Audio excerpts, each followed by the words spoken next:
Bonsoir, mesdames et messieurs les journalistes. Nous sommes bien heureux d'être là cet après-midi pour échanger avec vous. Cet échange que nous avons demandé pourrait donc aussi se justifier par le fait que la réunion hebdomadaire du Conseil des ministres qui devrait se tenir aujourd'hui a été reportée donc à demain jeudi.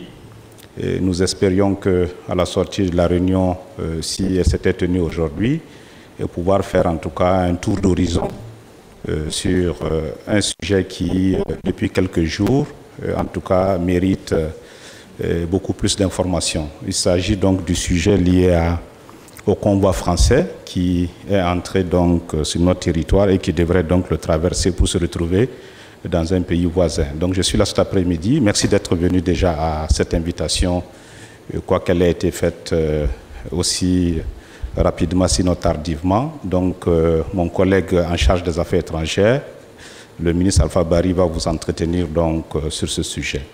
Donc une fois de plus, merci d'avoir été là et je vous souhaite un excellent échange.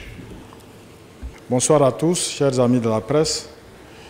J'ai le plaisir d'être avec vous ici donc cet après-midi à la suite du ministre Tamboura, de vous faire part donc de la position du gouvernement sur l'affaire du convoi français. Mais avant toute chose, vous me permettrez de m'incliner devant la mémoire de toutes les victimes du terrorisme que nous avons connues ces derniers jours. C'est une situation assez difficile. Et je voudrais m'associer à la douleur des familles et également à la douleur de l'institution à laquelle, ou disons les institutions auxquelles appartiennent donc ces forces de défense et de sécurité, et également les civils qui sont tombés, notamment les forces armées burkinabées, y compris la gendarmerie nationale et également la police nationale. Je voudrais indiquer que la relation entre la France et le Burkina Faso est une relation historique, ancienne, connue de tous, et c'est une relation d'amitié et de coopération. Donc la France est un pays ami, c'est un pays partenaire, c'est un partenaire très important. Sur le plan bilatéral, d'une manière générale, c'est le deuxième partenaire technique et financier en termes d'appui financier au Burkina Faso. Et à cet égard, donc, c'est un partenaire important à tout point de vue. Et nous avons une coopération militaire très importante qui a commencé depuis, j'allais dire, l'époque coloniale. Après l'indépendance, elle a continué. Il est vrai qu'en 1961, le président Feu Maurice Yamégo avait donc demandé le départ des troupes françaises qui étaient stationnées ici au Burkina Faso à l'époque, l'ancienne Haute-Volta. Mais en même temps, le président Maurice Yamégo, en sa qualité de ministre de la Défense, a signé le premier accord militaire entre la Haute-Volta et la France. Et cet accord-là a permis donc de construire, d'appuyer la construction de notre armée nationale. Et depuis lors, il y a eu plusieurs accords entre nos deux pays qui ont permis donc à ce qu'il y ait des appuis permanents de la part donc, de la France vis-à-vis de nos forces armées. Ça peut se conjuguer en termes de formation, en termes de renseignement, en termes de capacités, de renforcement des capacités opérationnelles et en tout cas dans divers domaines en termes d'équipement. Et pour ce qui est donc du convoi français, ce convoi est destiné aux forces françaises basées à Gao. Donc la destination, c'est Gao en passant donc par le Burkina Faso et le Niger. Donc ce n'est pas la première fois qu'un convoi militaire français traverse notre pays. Et il y a eu plus de 20 convois, on peut dire, ces dernières années. Et le dernier convoi date d'octobre.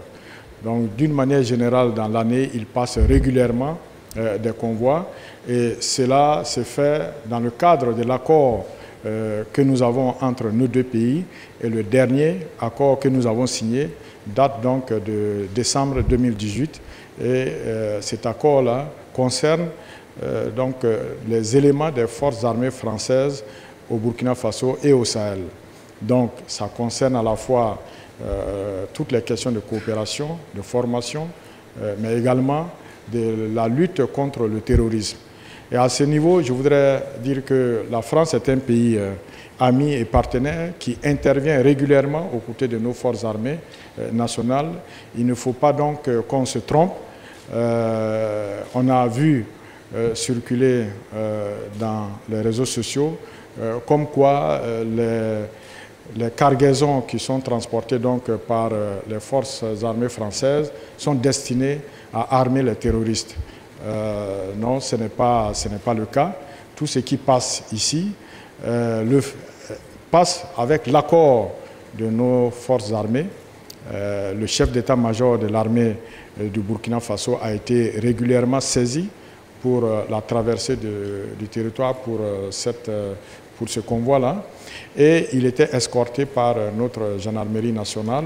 Donc, vous comprendrez bien que notre gendarmerie nationale, qui est actuellement meurtrie, et c'est l'occasion d'avoir une pensée pour cette institution qui combat farouchement donc, contre le terrorisme, on ne peut pas imaginer que notre gendarmerie nationale ou disons notre armée, nos forces de défense et de sécurité escortent un convoi pour aller faire des livraisons à des terroristes. Donc c'est un convoi régulier et habituel, mais nous comprenons la colère de certaines populations en ce moment au regard donc de la dégradation de la situation sécuritaire dans notre pays. Et je voudrais en appeler à la compréhension des uns et des autres, demander aux populations de demeurer calmes face à cette situation qui est gérée au plus haut niveau par les autorités de ce pays. Et donc, c'est en bonne connaissance de cause donc, que les autorités du pays ont accordé donc, une autorisation à ce convoi-là de passer sur notre territoire. Je voudrais demander aux uns et aux autres de rester calmes, d'avoir confiance aux premières autorités de ce pays, le président du Faso, le Premier ministre, le ministre de la Défense, le ministre de la Sécurité et l'ensemble du gouvernement et toutes les institutions de ce pays qui sont donc impliquées dans la traversée de notre territoire. Nous sommes un pays enclavé, nous aussi, nous avons besoin des autres pour pouvoir traverser leur territoire parce que nous n'avons pas de port, nous utilisons le territoire des autres pour traverser, donc ce n'est pas, même si on comprend la colère de certaines populations, je ne pense pas qu'il faille aller barrer la route et bloquer donc la traversée de notre territoire. Et ce n'est pas seulement les convois français qui passent sur notre territoire. Récemment, il y a un convoi de forces armées maliennes qui est passé ici en provenance du port de Lomé et la demande a été faite. Nous avons pris les mesures qu'il faut pour accompagner ce convoi. Récemment encore, il y a un convoi nigérien qui est passé. L'un des véhicules a même sauté sur un engin explosif entre Kantiari et Fadangourma. Donc c'est pour vous dire que il y a une coopération entre nos deux pays qui doit se baser sur le fait qu'il y a une entraide. Donc aujourd'hui, c'est nous qui permettons à notre... qui permettons que les forces françaises traversent notre territoire. Demain, c'est la France qui autorise le survol de son territoire lorsque nous commandons des armes. Donc quand nous faisons commande de certains équipements militaires qui sont transportés dans des avions, il arrive parfois qu'il va falloir, il faut traverser l'espace aérien français. Nous sollicitons une autorisation pour survoler le territoire français. Mieux, il arrive que nous ayons quelques blocages avec certains pays européens et nous faisons intervenir la France pour débloquer les autorisations de survol de ces territoires, surtout que, comme vous savez, compte tenu de la situation qui est assez difficile dans notre pays, nous sommes sous pression et des fois nous n'avons pas le temps de prendre des mois et des mois pour traiter les demandes d'autorisation de survol. Voilà, c'est quelques mots que je voulais vous dire. Bien entendu, je reste disposé aux différentes questions. Je suis Vincent Kendrepego de la RTB Télévision. Ma question est de savoir quelle est la situation concernant ce convoi militaire français. Est-ce qu'il a pu quitter le pays?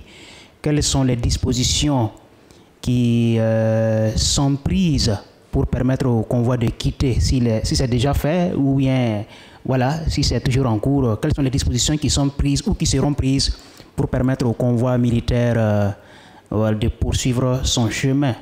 Alex Sommet, info4.net. Ma question est de savoir pourquoi il a fallu attendre environ une semaine avant de faire une sortie médiatique pour expliquer la situation. Pour de Radio Burkina, alors j'ai cru qu'entendre qu'au niveau de Kaya, il y a eu des manifestations et les gens ont revendiqué. Certains ne comprennent pas comment cela se fait-il que la France, qui est une grande puissance, puisse être dans la région et le Burkina Faso continue de reculer. Concernant la situation sécuritaire, est-ce qu'aujourd'hui le gouvernement a écouté les revendications de ces manifestants-là? Donc, je suis Sawadogo Marcelin et je parle au nom de Sam Mednik. Elle est la correspondante de Associated Press ici au Burkina Faso. Quel est le mot que le gouvernement a à l'endroit des manifestants? La première question de Vincent Kendrepego, c'est est-ce que le convoi a pu quitter et quelles sont les dispositions qui sont prises ou les dispositions qui seront prises? Je voudrais dire que le convoi est toujours sur le territoire burkinabé et nous travaillons pour son départ de notre territoire afin qu'il puisse atteindre Gao. Le mot du gouvernement à l'endroit des manifestants de Kaya, c'est pour demander leur compréhension, demander à tous les manifestants de rester calmes, de faire confiance au gouvernement, que le convoi qui est destiné pour les forces françaises à Gao n'est pas un convoi qui est contre le Burkina Faso, qui ne va pas pour armer ou pour être livré à des terroristes. D'ailleurs, il faut le dire et ça permet de répondre à une autre question. La relation entre la France et le Burkina Faso est une relation, j'allais dire, forte dans la lutte contre le terrorisme. Tout ça a été déclenché par l'attaque de Inata. Et il faut dire, sur cette attaque de Inata, nous avons bénéficié du soutien de la France. Parce que nous avons été confrontés à des problèmes de logistique. Et comme vous le savez bien, lorsque l'attaque a eu lieu le 14 novembre dernier, on a tenté d'envoyer des renforts sur place. Et ces renforts-là ont sauté sur une mine, un engin explosif improvisé. Donc il a fallu faire un héliportage pour pouvoir projeter les renforts sur zone, c'est-à-dire à Inata. Et nous nous sommes appuyés sur l'armée française qui a établi un pont aérien avec un avion et des hélicoptères, ce qui a permis d'envoyer les hommes, le matériel, l'armement, leurs rations, leur logistique sur place à Djibo, puis à Inata. Et l'opération s'est bien déroulée et ces opérations-là continuent puisqu'il va falloir assurer la relève. Le Burkina Faso, le ministre de la Défense aura l'occasion de revenir sur certains détails lorsqu'il passera à l'Assemblée nationale. Nous avons des équipements, mais vous savez, personne ne peut gagner la lutte contre le terrorisme seul et personne ne peut opérer seul.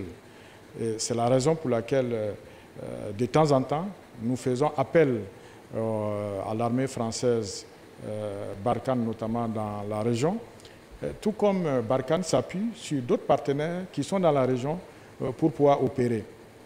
Et c'est comme ça que ça se passe. C'est le cas également de nos pays voisins.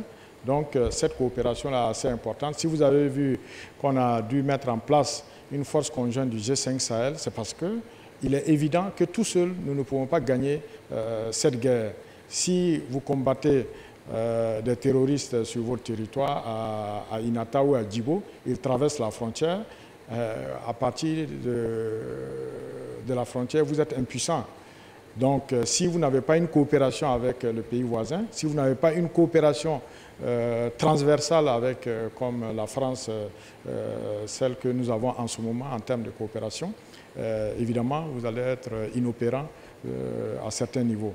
C'est pourquoi nous avons donc ces accords et cette coopération qui nous permet donc de pouvoir, dans certains cas, quand nous le demandons, pouvoir travailler ensemble. Je pense que le terrorisme, comme tout le monde l'a toujours dit, ce n'est pas la France seule qui peut combattre, qui peut réussir à faire reculer le terrorisme. Ce n'est pas non plus le Burkina Faso tout seul qui peut réussir cela.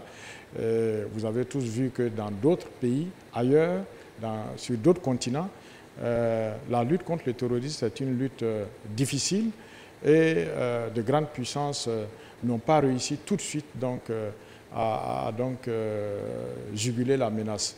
Donc le travail continue, la coopération continue. Nous avons besoin de tout le monde, nous avons besoin de nos pays, des pays amis au Burkina Faso et pour cela nous avons besoin que la population accompagne le gouvernement dans ses choix. Les choix qu'il fait, ce sont des choix stratégiques et des choix sur la base de ce que nous avons comme réalité sur le terrain et sur la base aussi des possibilités de coopération que nous pouvons avoir avec les différents partenaires.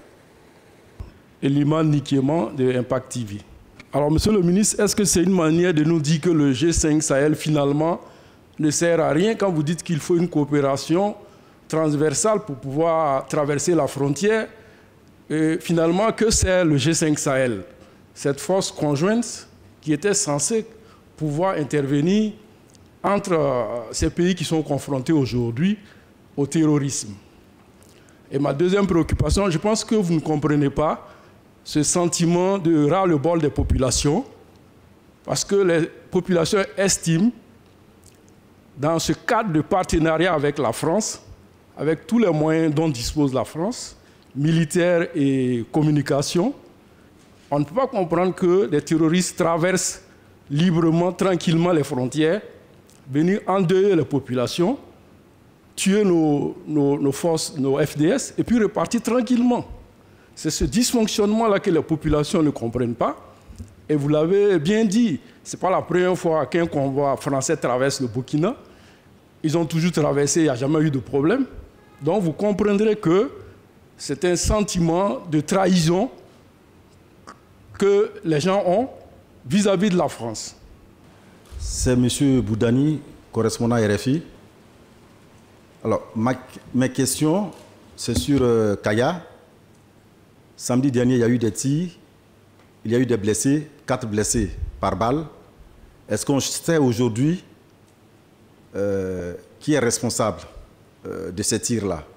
On a entendu Pascal Yanni, le porte-parole de l'état-major français, qui dit qu'il n'y a eu aucun blessé de la faute des soldats français. Or, les Burkinabés disent qu'ils n'ont utilisé que de gaz lacrymogène. Mais le rapport médical dit clairement que les 4 personnes ont été blessées par balle. Est-ce qu'aujourd'hui on sait qui a tiré et blessé les manifestants? La deuxième question, c'est concernant les discussions avec les manifestants. Le porte-parole du gouvernement a dit sur le plateau de la télévision nationale que le gouverneur du Centre-Nord avait été instruit par le gouvernement pour entamer les discussions avec les manifestants. Est-ce qu'on sait déjà qui sont ces manifestants? Où en sommes-nous avec ces négociations? C'est Hervé Dapa, télévision BF1. Le ministre des Affaires étrangères a dit tout à l'heure qu'il comprenait la colère des manifestants. Or, son homologue français Jean-Yves Le Drian, au cours d'une émission sur des chaînes de télévision françaises, a dit que ces manifestants étaient le résultat de manipulations sur les réseaux sociaux et que même une partie des médias burkinabés faisait l'objet de manipulations. Alors je voudrais demander à M. Alpha Barry quelle est sa position. Est-ce qu'il croit que les manifestants sont manipulés, comme le dit son homologue français, ou est-ce qu'il comprend la colère des manifestants? S'il comprend la colère des manifestants, comment est-ce qu'il explique cette colère? Merci. Khalid correspondant de France 24. J'avais une question, mais je ne sais pas si elle est plus adressée au ministre des Affaires étrangères ou au porte-parole du gouvernement. Je voulais savoir si la coupure d'Internet est liée au convoi français et quand est-ce que la connexion Internet sera rétablie, parce que beaucoup de Burkinabés se posent la question et sont agacés par cette coupure. Et quelles ont été les motivations de cette coupure? Première question, est-ce que le G5 Sahel sert à quelque chose? Oui, bien entendu. Le G5 Sahel sert à quelque chose. Le Burkina Faso a un bataillon du G5 Sahel. Chaque pays a un bataillon. Il y a des pays qui ont jusqu'à 2. Tout dépend des frontières qu'ils partagent avec les autres pays de la région. Le G5 sert à quelque chose parce qu'il intervient sur des espaces précis. Comme vous savez, à la création de la force conjointe du G5 Sahel, la menace était établie à certains niveaux de nos frontières. Et aujourd'hui, la menace a évolué. J'allais dire elle est beaucoup plus intérieure. Donc, le G5 Sahel fait sa part d'intervention dans la lutte contre le terrorisme, mais les armées nationales doivent donc assurer leur part également pour ce qui est au niveau intérieur de notre pays, et sollicite également d'autres forces comme les troupes tchadiennes qui sont là dans le cadre du G5 mais qui sont stationnées du côté du Niger, mais également les autres forces comme les forces françaises qui sont dans la zone. Donc toutes les forces qui sont dans notre espace sont encore utiles parce que vous voyez que la menace est toujours à un niveau très très élevé et continue donc de grandir dans notre espace. Je voulais juste dire qu'on l'a toujours dit, la lutte contre le terrorisme, c'est d'abord une affaire du Burkina Faso. C'est une affaire des forces armées burkinabées, c'est une affaire de tous les Burkinabés. Donc, ce que nous avons avec la France, c'est une coopération pour nous appuyer à la demande lorsque cette demande est formulée par nos forces armées. Donc, il faut qu'on se concentre sur nos forces de défense et de sécurité, que la France ait des moyens importants. Nous constatons seulement que la France est obligée de faire appel à d'autres alliés, notamment dans le cadre de la task force Takuba. Il y a une dizaine de pays européens qui sont maintenant avec la France sur le front de la lutte contre le terrorisme. Donc, la France elle-même a la pleine conscience que toute seule, elle ne peut pas arriver à bout de cette menace-là. Elle est obligée de composer avec les armées nationales, mais de composer aussi avec d'autres pays partenaires auxquels elle a fait appel. Donc, je voudrais que vous compreniez bien, même on entend souvent dire qu'ils ont des drones. Il n'y a pas un drone qui existe et qui est orienté sur tout l'espace sahélien. Un drone, vous avez une information particulière sur une menace à un endroit donné et vous orientez un drone là-bas. Donc, mais il n'y a pas un drone qui est au-dessus de nos pays et qui est là, qui voit tous les combattants terroristes qui circulent. Je pense que parfois on fait des amalgames et on surestime les capacités de certains équipements ou les capacités de chaque armée. Et c'est pourquoi il y a cette coopération-là. Vous voyez que même la France elle-même, elle s'appuie sur des pays partenaires très importants qui sont dans la zone, notamment dans le cadre du renseignement, pour pouvoir mener sa lutte. Je ne pense pas qu'il y a un problème de trahison et je ne pense pas qu'il y a une violation aussi des conventions. Les conventions, les accords que nous avons avec la France, jusque-là, nous n'avons vu à aucun moment une violation de ces conventions. Les conventions n'ont pas dit que voilà, notre territoire est offert à la France, elle va intervenir. Les accords disent, si le Burkina a besoin de la France, elle lui fait appel pour des interventions. Voilà comment ça se passe. Il n'y a pas une livraison comme ça de notre territoire à la France, parce que c'est d'abord notre responsabilité. Et cette responsabilité, nos forces de défense et de sécurité l'assument avec beaucoup de bravoure, beaucoup de courage. Ce n'est pas facile. Malheureusement, bon, nous connaissons une situation assez difficile ces derniers temps, mais nous avons grand espoir que nos forces de défense et de sécurité vont réussir à relever donc, le défi. Alors, qui est responsable des tirs? Bon, à ce niveau, je pense que le ministre de la Sécurité suit bien donc, la question et pourra davantage donner des précisions quand il aura donc, toutes les informations en sa possession. Qui sont les manifestants? Où en sommes-nous avec les négociations? Les manifestants, je pense qu'il doit y avoir de tous ordres, hein, et les négociations sont toujours en cours. Donc, il ne faut pas qu'on se trompe d'ennemi. C'est un pays ami, c'est un pays allié. Nous avons beaucoup à faire ensemble parce que la lutte contre le terrorisme, c'est une lutte de longue haleine et nous ne devons pas nous brouiller avec un allié important comme celui que nous avons en ce moment, qui est la France. Nous n'avons pas beaucoup d'alliés qui soient capables d'être réactifs quand nous avons besoin. Je demande donc la compréhension des uns et des autres pour nous faciliter la tâche. Merci. Il y a peut-être une question sur laquelle je peux peut-être dire quelque chose, mais c'est à la suite aussi de ce que le ministre des Affaires étrangères a dit, la restriction des services de l'Internet mobile, puisqu'il s'agit de cela, l'Internet fixe marche. Et un communiqué a apporté en tout cas clairement la décision du gouvernement de restreindre donc cet Internet mobile. Et les raisons aussi, me semble-t-il, figurent sur le communiqué, puisque les dispositions invoquées prennent en charge ou prennent en compte des considérations de l'ordre public. Et je pense que si ça peut vous satisfaire, il faut peut-être lier aussi avec le programme d'inhumation de nos combattants, parce que la situation de Inata a été très durement vécue. Puis après, on a eu Foubé.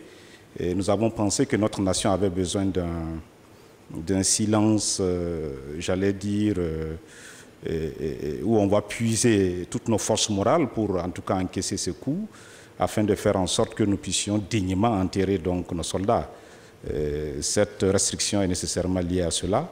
Et figurez-vous d'ailleurs que dans les dispositions légales, des pouvoirs existent pour tout gouvernement ou pour tout État qui pourrait donc utiliser, en raison d'un certain nombre de considérations et de conditions, décider de restreindre donc l'usage de l'Internet mobile. Merci pour votre attention.